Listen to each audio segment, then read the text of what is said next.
नमस्ते दोस्तों, मैं व्याकरणाचार्य मिहिर राजपूत आपको इस चैनल में स्वागत करता हूँ। तो आज का हमारा विषय क्या है? विद्या, अविद्या तथा माया। आप तो अविद्या और माया तो आपको समझना है। विद्या तो आप सभी समझते होंगे, मैं उम्मीद करता हूँ। विद्या का अर्थ है कि सही जानकार जिसको होता है उसको विद्या है, अर्थात जिस चीज़ का हमें सही से जानकार होता है उसको विद्या कहते हैं। तो अब बहुत सारे ऐसे वेदांती हैं जिन्होंने अविद्या और माया को एक मानते हैं, ठीक है। लेकिन हमारे अनुभव से जो हमने ज्ञान पाया है, हम इसको केवल एक पूर्व पक्ष के बातों जैसा समझते हैं और हम उसको ऐसा इसलिए मान रहे हैं कि देखिए, यहाँ हमें अनुभव ये सिखाता है कि क्या है क्या नहीं है। मैं आपको बताता हूँ मेरा अनुभव। जैसे कि कुछ इसको ऐसे समझ सकते हैं कि अनिर्वचन है भाई। अद्वैती तो आपको बोल देंगे अनिर्वचन है, हम नहीं बोल सकते। अरे अनिर्वचन है क्या? हम्म, हम तो अद्वैती तो आपको बोल देंगे अनिर्वचन है।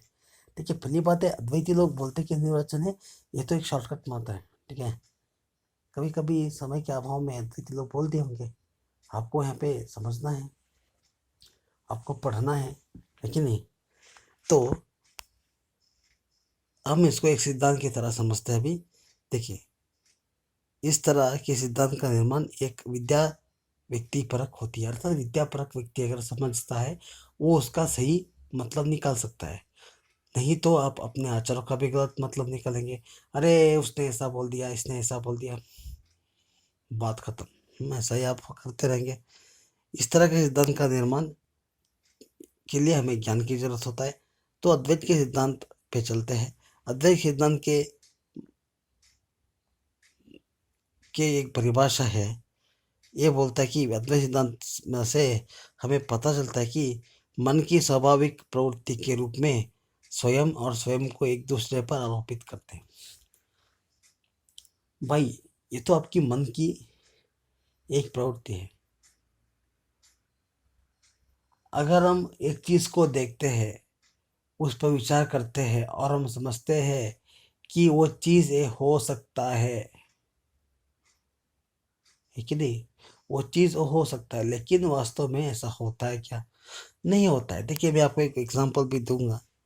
तो हम स्वयं को और स्वयं को एक दूसरे के ऊपर आरोपित करते हैं, ठीक है। इसको हम क्या कहते हैं? स्वाभाविक प्रवृत्ति। किसका? मन का।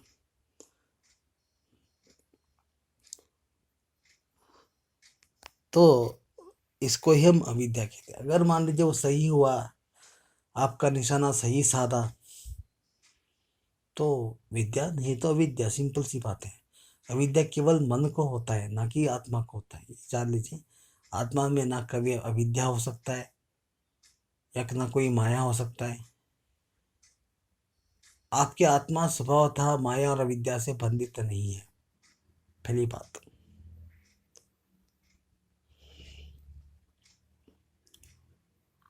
तो अविद्या मन को होता है और माया क्या है?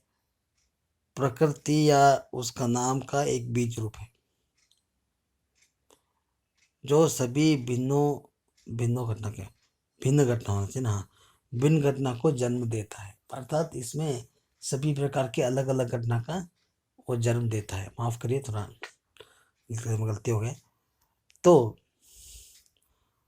अब अद्वैत लोगों ने आपको एक अच्छे से डिफिनेशन बताया होगा। नाम, रूप और अविद्या, और नाम और रूप अविद्या की कल्पना। अर्थात यहाँ पे नाम और रूप अविद्या की कल्पना मानो एक समान है। कैसे? मैं बताऊँ। देखिए, सर्वज्ञ ईश्वर अथवा परब्रह्म जो भी कहे, के साथ जितने भी भौतिक तत्व है उन्हें हम परिभाषित नहीं कर सकते। क्या हम बोल सकते हैं कि ये पेड़ ईश्वर है? नहीं बोल सकते। ये क्या खलविदम ब्रह्मा? नहीं, पहली बात है।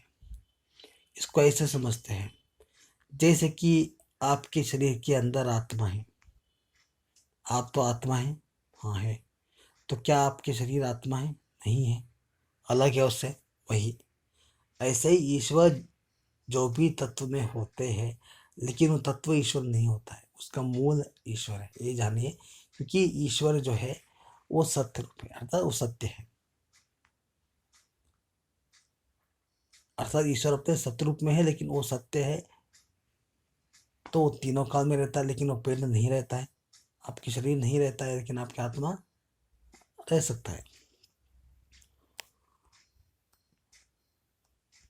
तो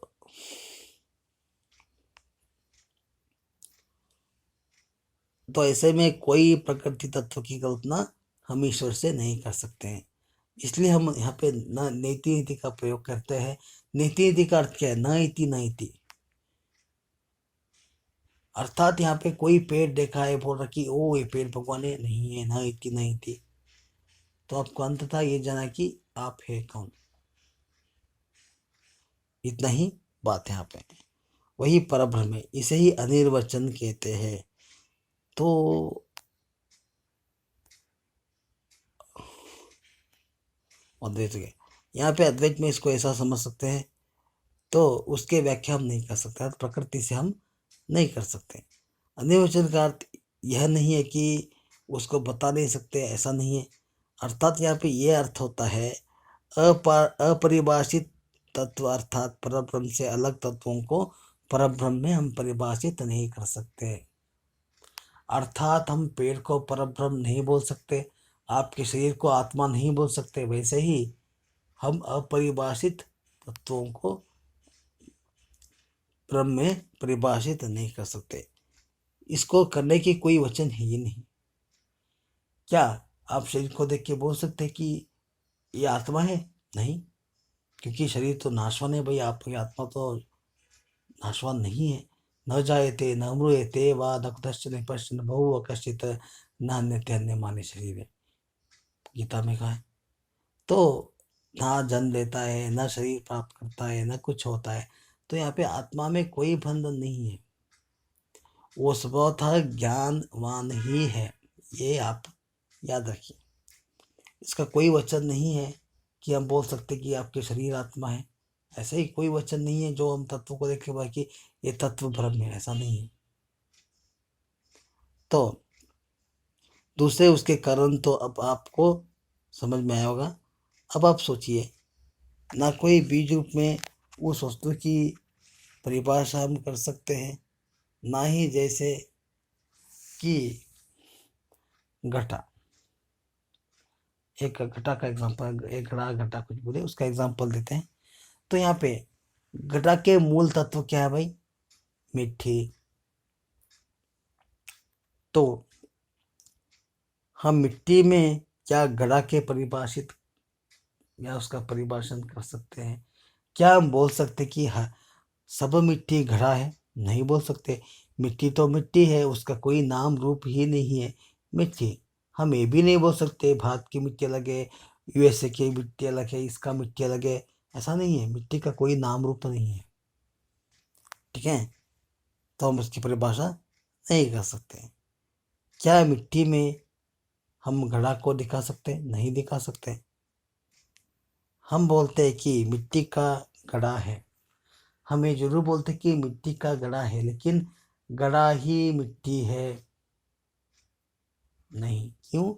उसका परिवर्तन हुआ है। हम ये भी नहीं बोलते घड़ा के मिट्टी है, ऐसा नहीं बोलते। जहाँ परिवर्तन होता है उसका नाम रूप आ जाता है। आपके शरीर केवल परिवर्तन मात्र है, ठीक है। अर्थात ये बात है, स्वयं उसके बीज रूप नहीं हो सकता है, क्योंकि घड़ा का रूप और नाम है, मिट्टी का कोई रूप और नाम नहीं है। इसको हम न्याय में कहते हैं सजातीय तत्व विजातीय तत्व। अर्थात सजातीय तत्वों में उसके विपरीत गुण वाले वस्तु की कल्पना नहीं हो सकता है। क्यों नहीं हो सकता है? क्योंकि शरीर का गुण अलग है, आत्मा का गुण अलग है, अग्नि का गुण अलग है, जल का गुण अलग है, क्या हम जल को अग्नि बोल सकते? नहीं बोल सकते। क्या अग्नि को हम जल बोल सकते? नहीं बोल सकते। ऐसे ही शरीर को हम आत्मा नहीं बोल सकते। अर्थात सजातीय तत्वों को सजातीय तत्वों से ही परिभाषित कर सकते हैं। जब आत्मा का गुण अलग है, शरीर का गुण अलग है, तो हम एक दूसरे में उसकी परिभाषा नहीं कर सकते। इसलिए हम परब्रह्म में भी ऐसे परिभाषा नहीं कर सकते। ठीक है, तो यहाँ पे ये बात आपको जानना है।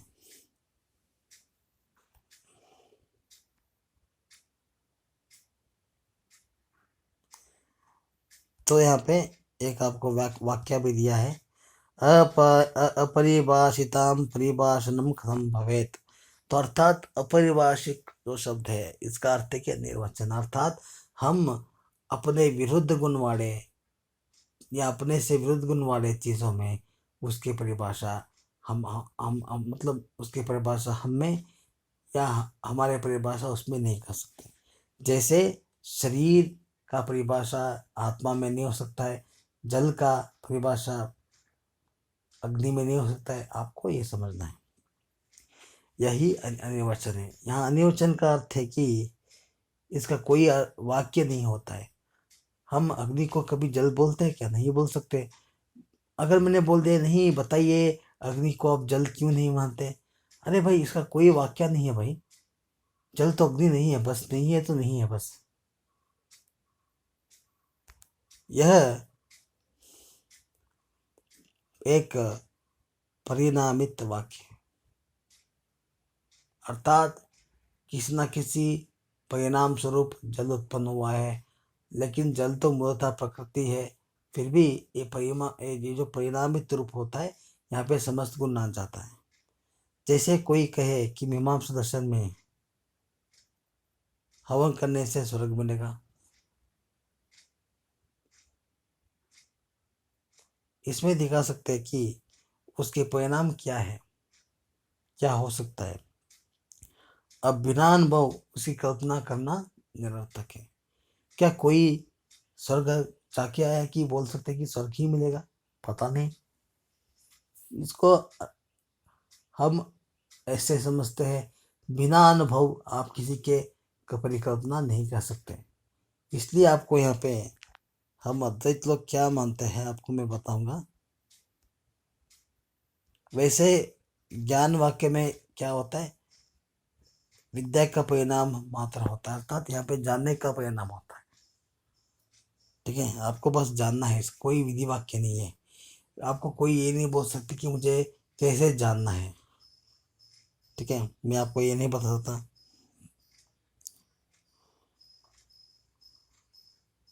जैसे कि हमने जाना कि मेरे सामने मंदार पुष्प के पौधे हैं। अरे भाई आपने कैसे जाना? उसके जानने का तरीका क्या है? अरे भाई मैंने देखा हूँ, मैंने उसके बारे में पढ़ा हूँ, मैं जाना हूँ बस।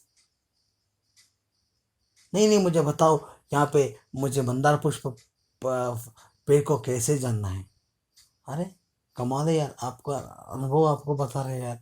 आपको ये समझना है, इसका केवल एक ही उत्तर हो सकता है, अनुभव। इसलिए हम ये कह सकते हैं कि यह अनिर्वचनीय, अर्थात हम नहीं बता सकते आपको पेड़ को कैसे जानना है, कुत्ते को कैसे जानना है, बिल्ली को कैसे जानना है। हम नहीं बताते, बस अनुभव बोलते कि वो बिल्ली है कुत्ता है बस। अरे नहीं नहीं ऐसा नहीं हो सकता है। आप जल को अग्नि में बोल सकते हैं? नहीं बोल सकते। अग्नि अग्नि है, जल जल है बस। इसको अनिर्वचन कहते हैं। ठीक है, तो जिसको हम उस परब्रह्म परमात्मा में व्यक्त नहीं कर सकते या जिसका व्यक्त नहीं हो सकता है, उनसे अलग है, वो उनसे अलग ही रहता है।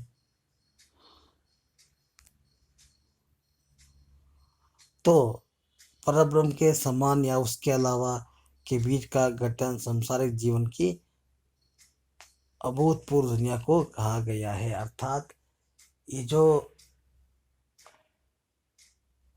आपको बता रहा है कि अविद्या क्या है, ये प्रकृति को कहा है। ये प्रकृति के चीज़ों को देख करके ही आपको होता है, वो भी आपके मन पे। अर्थात जो परब्रह्म से अलग है उसके लिए कहा कि वो विद्यास्पद है, परब्रह्म में विद्या कभी लिप्त नहीं होता है। अर्थात प्रकृति की चीजों को देख करके आपको अविद्या हो सकता है, लेकिन परब्रह्म में कभी अविद्या नहीं हो सकता, क्योंकि परब्रह्म तो प्रकृति से भिन्न है भाई। वो तो प्रकृति नहीं है भाई। अगर है तो आप ब्रह्म को मानिए, अविनाशी नहीं है, विनाशी है। आप मान सकते, नहीं मान सकते। क्यों? क्योंकि शास्त्रों में दिया है। आत्मा को तो अविनाशी बोल दिया है शास्त्रों में, है ना। वो भी भगवान कृष्ण कहते हैं क्या, न जायते न मृत्यते, वहाँ उसका न जन्म है न मृत्यु है, कुछ नहीं है उसका। अरे लग गया ना बात, समझिए। ठीक है। इसलिए यहाँ पे जो परब्रह्म के समान या उसके अलावा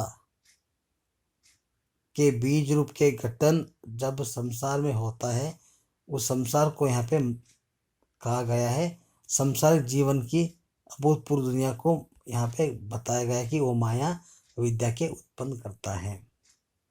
ठीक है। माया शक्ति और सर्वज्ञ भगवान की प्रकृति दोनों में श्रुति प्रमाण शंकराचार्य के शारीरिक भाषा में भी मिलता है। अर्थात ये प्रकृति परब्रह्म से भिन्न है। वो है, उसके क्या होता है, इसका क्या होता है, वो उसमें विलीन होता है, ये सब बात की बात है। ठीक है। आप फिर ये बताइए, क्या परब्रह्म प्रकृति एक है? एक है तो प्रकृति विनाश है भाई, तो परब्रह्म अविनाशी है भाई। तो आप दोनों को एक नहीं कर सकते। यहाँ पे जाति विजातीय दोष का ही लगेगा आपको, उसका खंडन हो जाएगा, न्याय वैश्य का खंडन हो जाएगा। तो कोई मतलब ही नहीं है सब चीज़ों के लेकर के। इसलिए अभी आपने जाना है माया अविद्या निर्वचन क्या है। आपको समझ में आया होगा, यकीन करते हैं कि समझ में आया होगा। हम्म। अगर नहीं आया है, कुछ और जानना है तो बता सकते हैं। मैं इसका प्रमाण आपको अगला क्लिप में दिखाऊंगा। फिलहाल आपको केवल मैं यहाँ पे कुछ शब्दों को हम आपको इसलिए बोला कि आपको उस सब के बारे में पता चले, अद्वैती लोग क्या समझते हैं। ठीक है दोस्तों, आज का इतना ही। फिर मिलते हैं, तब तक के लिए धन्यवाद। हर हर महादेव, जय श्री राम, जय कृष्ण कृष्णा, जय माँ दुर्गे। ठीक है। बहुत सारे भगवान है, सबको नमन, धन्यवाद।